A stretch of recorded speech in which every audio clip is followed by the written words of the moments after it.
Selamat pagi Bapak dan teman-teman semuanya. Perkenalkan, nama saya Heni. Di sini saya akan menjelaskan Arianisme dan Nestorianisme. Arianisme adalah sebuah aliran dalam Kristen yang berkembang pada abad keempat Masehi yang diajarkan oleh seorang imam yang bernama Arius, seorang pemimpin gereja dari Alexandria ke Mesir. Ajaran ini menekankan bahwa Yesus Kristus bukanlah Tuhan yang sepenuhnya atau tidak sehakikat dengan Allah Bapa, tetapi merupakan makhluk ciptaan yang pertama dan paling tinggi yang diciptakan oleh Allah. Arianisme mengajarkan bahwa ada waktu ketika Yesus tidak ada, atau dengan kata lain, bahwa Yesus memiliki awal, meskipun ia adalah makhluk yang paling sempurna dan tidak ada yang setara dengannya dalam penciptaan. Di sini ada tokoh pelapor Arianisme, yaitu Arius. Arius adalah seorang imam Kristen yang berasal dari Alexandria, Mesir. Ia mengembangkan ajaran Arianisme yang merespon berbagai pendapatan teologis pada masanya tentang hakikat Yesus Kristus. Arius percaya bahwa jika Yesus adalah Tuhan sejati, maka ada dua Tuhan yang bertentangan dengan konsep Allah yang Maha Esa dalam agama Kristen. Untuk menjaga kesatuan dan keesaan Allah Bapa, Arius mengajarkan gagasan bahwa Yesus adalah makhluk yang diciptakan oleh Allah dan tidak dapat dianggap sehakikat dengan Bapa. Dan Arius juga memandang bahwa Yesus sebagai Logos atau Firman adalah makhluk yang memiliki kedudukan sangat tinggi tetapi tetap diciptakan oleh Allah Bapa dan berbeda hakikatnya. Oleh karena itu, ajaran Arianisme sangat menekankan adanya perbedaan substansial antara Allah, Bapa, dan Yesus.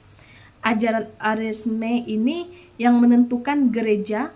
Arianisme menentang pandangan gereja ortodoks yang diajarkan oleh Konsili Nicea pada tahun 325 Masehi yang dipimpin oleh Kaisar Konstantinus. Dalam Konsili Nicea, ajaran bahwa Yesus adalah sehakikat dengan Allah Bapa, doktrin Trinitas, ditegaskan dengan jelas melalui penggunaan kata sehakikat yang menegaskan bahwa Yesus dan Bapa adalah satu dalam substansi yang sama. Ajaran ini berlawanan dengan doktrin Arianisme yang mengajarkan bahwa Yesus adalah sehakikat dan serupa dengan Bapa, bukan sehakikat dengannya. Dan Arianisme meruntuhkan dasar doktrin Trinitas yang mengajarkan bahwa Allah adalah salah satu tiga pribadi yang sehakikat, Allah Bapa dan Roh Kudus. Arianisme menganggap bahwa Yesus, meskipun sangat tinggi kedudukannya, tetap merupakan ciptaan, bukan Allah sejati. Hal ini menyatakan kesejahteraan antara Allah Bapa dan Yesus yang merupakan pokok ajaran yang sangat berbeda dari ajaran gereja yang diterima pada saat itu. Dan selanjutnya itu, konsep Arianisme juga menanggalkan kedalaman relasi pribadi antara Bapa dan Anak dalam Tritunggal yang merupakan pilar teologi Kristen ortodok. Dalam pandangan Arianisme, Tuhan yang sejati hanya Allah Bapa, sedangkan Yesus lebih mirip sebagai makhluk agung tetapi tetap ciptaan. Ini mengurangi keilahian Yesus dan mengubah pandangan Kristen tentang keselamatan yang datang melalui Yesus sebagai Tuhan yang tidak terpisahkan dari Bapa. Dan selanjutnya itu, reaksi gereja terhadap Arianisme. Arianisme memicu ketegangan dalam gereja awal dan mengarah pada konflik teologis besar. Kaisar Konstantinus mengadakan Konsili Nicea pertama pada tahun 325 Masehi untuk menyelesaikan perbedaan ini. Dalam konsili ini, ajaran Arianisme ditolak dan konsili menetapkan bahwa Yesus Kristus adalah sehakikat dengan Allah Bapa Keputusan ini diungkapkan dalam rumusan Konvensi Nicea yang mengakui bahwa Yesus adalah Tuhan sejati dan bahwa tidak ada perbedaan substansial antara Yesus dan Allah Bapa. Namun, meskipun Arianisme dikecam oleh Gereja Katolik, ajaran ini tetap berlanjut dalam berbagai bentuk selama beberapa abad, terutama di kalangan bangsa-bangsa di Jerman seperti Pisi dan Vandalis yang menganut Arianisme. Jadi, Arianisme secara bertahap kehilangan pengaruhnya setelah dekret pada abad keempat yang menjadikan ajaran Katolik sebagai agama resmi Kekaisaran Romawi. Dan selanjutnya itu tokoh-tokoh zaman Palestistik dan apologetika yang membela iman Kristiani serta ajaran Arianisme dan Nestorisme.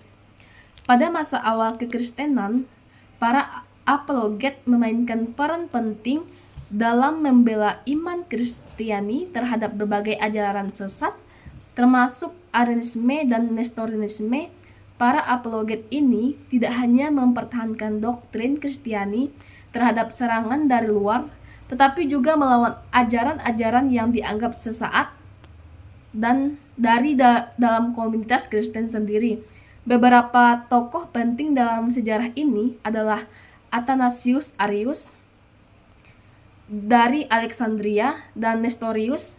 Mereka berperan dalam mempertahankan pandangan mereka tentang Kristus dan gereja pada masa-masa yang penuh tantangan tersebut.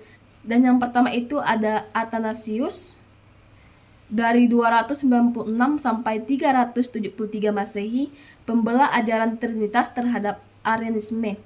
Athanasius, uskup Alexandria, adalah salah satu apologet terkemuka yang dengan giat membela iman Kristiani dari ajaran Arianisme yang menganggap bahwa Yesus Kristus tidak sepenuhnya setara dengan Allah Bapa, tetapi sebagai ciptaan pertama Tuhan.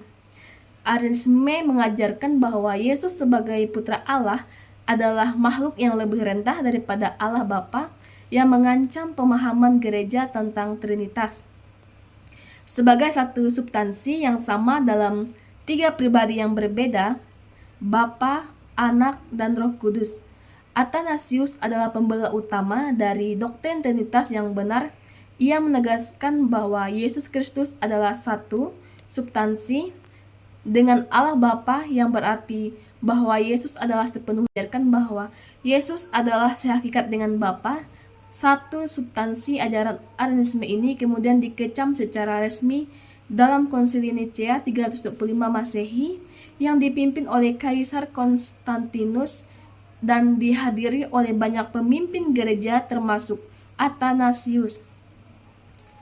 Dan selanjutnya itu konsili yang mengatur ajaran Arianisme dan Nestorisme. Dalam sejarah kekristenan terdapat beberapa konsili ekumenis yang diadakan untuk mengatasi ajaran sesat, terutama Arianisme dan Nestorisme. Kedua ajaran ini dianggap menyeleweng dari ajaran dasar tentang kodrat Kristus yang diterima oleh Gereja Katolik. Konsili ini diadakan untuk memformulasikan doktrin resmi mengenal Trinitas dan Kristologi, serta untuk mengutuk ajaran yang dianggap sesat. Dan selanjutnya itu Konsili Nicea 325 Masehi mengatur Arianisme. Konsili Nicea adalah konsili pertama yang diadakan oleh gereja untuk membahas masalah-masalah penting yang berkaitan dengan iman Kristen, termasuk ajaran Arianisme. Konsili ini diselenggarakan oleh Kaisar Konstantinus yang ingin menyatukan gereja yang terpecah akibat berbagai perselihan doktrin, terutama terkait dengan pandangan Arius tentang Kristus. Baiklah, teman-teman dan Bapak, sekian penjelasan dari saya ucapkan terima kasih.